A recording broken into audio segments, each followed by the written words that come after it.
안녕하세요. 하루 필수 말씀 충전 하필 큐티 조종환입니다. 오늘 함께 나눌 하나님 말씀은 레위기 16장 1절에서 10절까지 말씀입니다. 아론의 두 아들이 주님 앞에 가까이 갔다가 죽은 일이 있습니다. 이게 이제 나답과 아비후 사건이었죠. 그들이 그렇게 죽은 뒤에 주님께서 모세에게 말씀하십니다. 다음은 그때에 주님께서 모세에게 하신 말씀이다 라고 하면서 나는 너의 형 아론에게 죽지 않으려거든.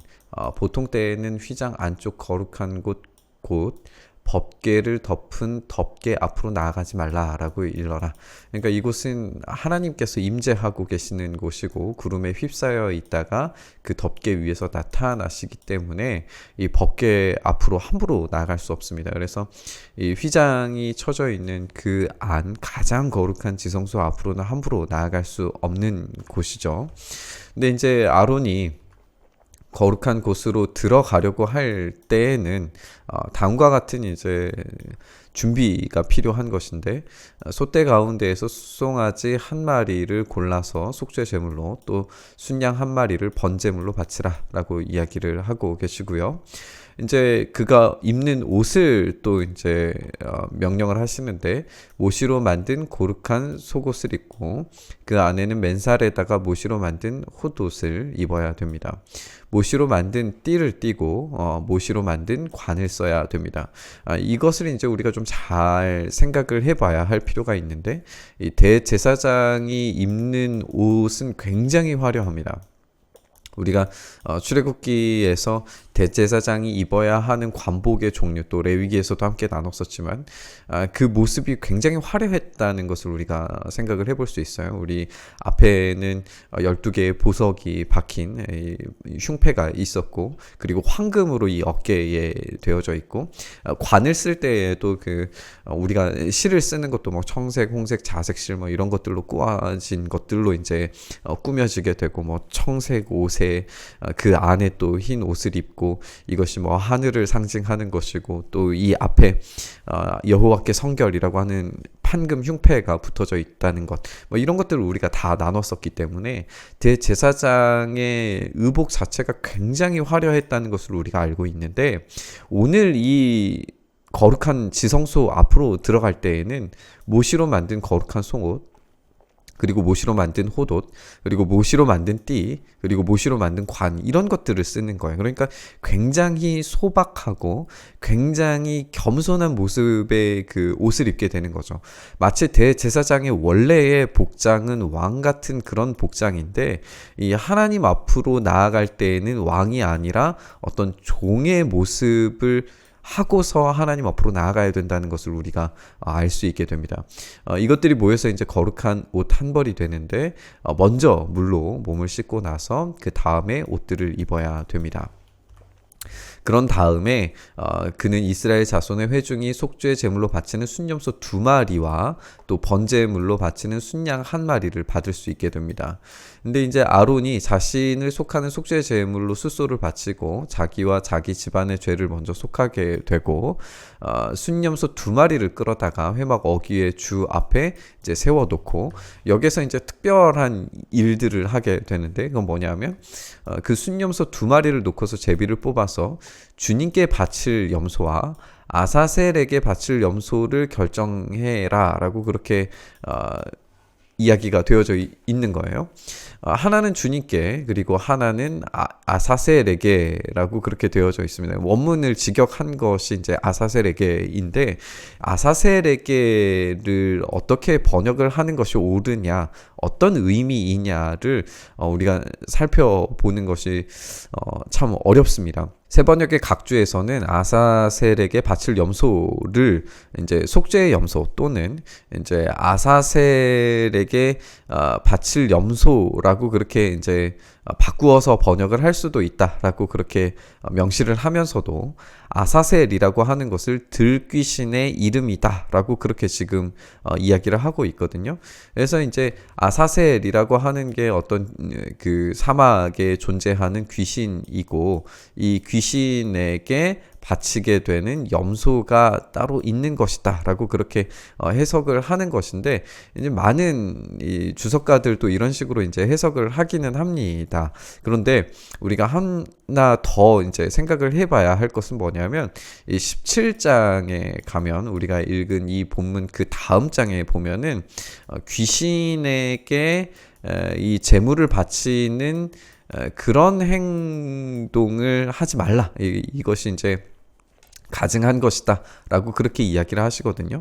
그러니까 이 아사셀을 귀신으로 봤을 때에는 16장과 17장이 충돌을 일으키게 됩니다. 그래서 이 아사셀을 귀신으로 볼 것인가에 대해서는 조금 의문이 생깁니다. 그렇다면 이제 아사셀이라고 하는 것이 무엇일까를 생각을 해보면, 이제 우리가 22절에서도 이제 아사셀에 대한 설명이 다시 나오게 되겠지만, 이 끊어진 땅 그리고 이제 아사셀 염소 이렇게 나오는 거거든요. 그러니까 어떤 절벽에 떨어지는 것 아니면은 이제 어떤 막혀져 있는 곳에서 죽을 수밖에 없는 공간 정도로 해석하는 것이 가장 적당해 보입니다. 제 견해로는 그렇습니다. 죽을 수밖에 없는 그곳을 이제 아사셀이라고 부르는 곳이고, 이 염소를 이곳으로 보내는 것은 반드시 죽게 되는 상황을 보여주는 것으로 이해하는 것이 좋겠습니다. 그래서 하나님께 바치는 염소와 반드시 죽어 마땅한 그 염소를 결정을 해서 하나는 반드시 죽게 만들고 그 광야 가운데에서, 그리고 또 하나는 이제 주님께 바치게 되는 이런 행위를 하게 되는 겁니다. 우리가 정결함으로 나아가 피부병에서 이제 정결하게 되었을 때는 새 두 마리를 가지고 하나는 번제로 또 하나는 이제 날려 보내줌으로써 생명으로 나아가게 되는 것을 우리가 보여주었는데, 당시의 사막이라고 하는 것은 그야말로 죽음의 공간이거든요. 그러니까 이 아사셀이 무엇이든지 간에 이것이 반드시 죽어야 마땅한 공간으로 지금 보내시는 그런 소라면, 지금 이 장면에서 주님께 바치는 염소와 반드시 죽어야 되는 이 사막으로 보내지는 이 염소는 피부의 정결 예식과는 정반대로, 피부의 정결 예식은 살아난 존재로서 공동체 안에 들어오는 것이라면, 이 장면에서 이 속죄의 제사는 내가 반드시 죽어야 되는 존재입니다. 그리고 이 민족의 죄가 반드시 이렇게 사라져야만 하는 것입니다를 아주 적나라하게, 그리고 아주 어떤 의미를 내포하고 있는 가장 거대한 메타포를 담고 있는 그런 존재로서 지금 보내게 되는 것이라고 이렇게 생각을 해볼 수가 있는 거죠.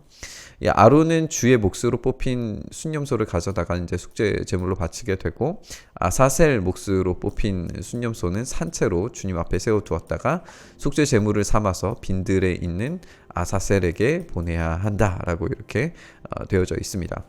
우리가 오늘 본문은 속죄일 의식을 이제 살펴본 거였는데, 이제 앞부분이기 때문에 이제 대략적인 부분들만 우리가 오늘은 살펴보게 된 겁니다.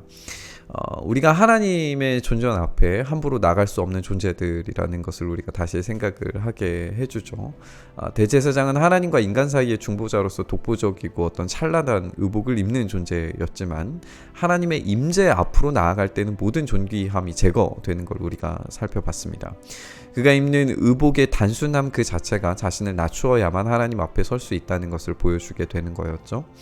이제 아사셀 염소에게도 우리가 관심이 갈 수밖에 없는데, 이 아사셀이라고 하는 말의 뜻이 이제 논쟁의 여지가 있는 것이지만, 결론적으로는 이스라엘의 죄가 반드시 사라지고 죽게 되는 처리를 보여주어야만 한다는 점은 어떤 해석을 사용하든지 동일합니다. 우리는 앞으로의 이제 본문에서 속죄일에 벌어지는 이 죽음으로 가득 찬 이 제사가 참된 회개를 보여주어야 했던 의식이었음을 살펴보게 될 겁니다. 이런 거대한 메타포가 이 아사셀 염소에게 담겨져 있는 것인데, 그렇다면 이제 우리가 이 본문을 묵상을 하면서 우리의 회개가 어떤 것인지를 한번 생각을 해봤으면 좋겠습니다. 결론적으로 말하면 이 아사셀 염소를 대신하는 것이 우리 예수님이신 건데, 그리스도께서 우리를 위해서 대신 죽으신 이 아사셀 염소로 여기면서 우리의 죄가 완전히 박멸되었다고 생각을 하지만, 그럼에도 불구하고 여전히 대제사장의 옷, 그 화려한 옷을 걸치기를 바라면서 이 세상에 돋보이려고 하는 것들에 대한 욕심과 욕망을 버리지 못했다면 우리는 참된 회개를, 이 본문에서 보여주는 이 속죄 제사를 제대로 치르지 못한 것일 수 있습니다. 우리가 이 참된 속죄의 일의 의미를 놓치지 않았으면 좋겠습니다. 그 겸손과 내려놓음으로 겸허하게 우리의 장식들을 다 떼어놓을 때에 우리는 하나님 앞에 나아갈 준비를 할 수 있게 됩니다. 오늘 말씀을 묵상하면서 이 참된 회개를 좀 묵상해봤으면 좋겠습니다. 겸손히 하나님 앞에 서되 우리의 자랑거리들과 치장들을 내려놓고 오로지 우리 죄를 완전히 제거하신 예수 그리스도를 온전히 붙들므로 하나님의 임재 앞에 나아갔으면 좋겠습니다. 사순절이라고 하는 것이 우리 개혁주의 전통에서는 지켜지지 않지만 어쨌든 우리가 예수님의 우리의 죄를 제거하신 그 사건을 우리가 기억하고 그 앞으로 나아가는 준비하는 기간이라는 그 의미만을 우리가 두고 봤을 때에 오늘 이 본문을 묵상하면서 우리가 가지고 있는 어떤 자랑거리들, 우리가 나를 나타내기 위해서 만들었던 모든 어떤 치장들을 다 내려놓고 하나님 앞에 나의 종됨, 나의 연약함, 나의 부족함, 나의 정말 아무것도 가지지 못한 존재로서의 그런 모습으로 하나님 앞에 나아갈 수 있었으면 좋겠습니다. 그런 겸손함으로 우리가 나아가며 이 참된 회개를 묵상하며 이 말씀 앞에 섰으면 좋겠습니다. 주님, 그렇습니다. 우리는 이런 죄에 살아갈 수밖에 없는 존재들임을 주님께 겸손히 고백합니다. 우리의 이 죄를 예수 그리스도께서 제거하시지 않으셨다면 우리는 하나님을 도무지 만날 수 없는 존재들임을 다시 한번 기억하고 고백합니다. 주님, 우리를 사랑하신 그 사랑을 우리가 기억하며 주님의 십자가 앞으로 겸손한 모습으로 우리의 모든 자랑거리들을 다 내려놓고 주님만 의지하며 나아가오니 주여 우리를 용납하시고 우리를 불쌍히 여기시고 긍휼히 여기셔서 우리를 만나주시고 용서하시고 용납하여 주시옵소서. 그 은혜를 오늘도 구하고 바라며 주님 앞에 서오니 주여 우리에게 큰 사랑과 은혜를 베풀어 주시옵소서. 그렇게 우리를 만나 주시기를, 우리와 함께 해 주시기를 간절히 소망하며 우리 주님 예수 그리스도의 이름으로 기도드리옵나이다. 아멘.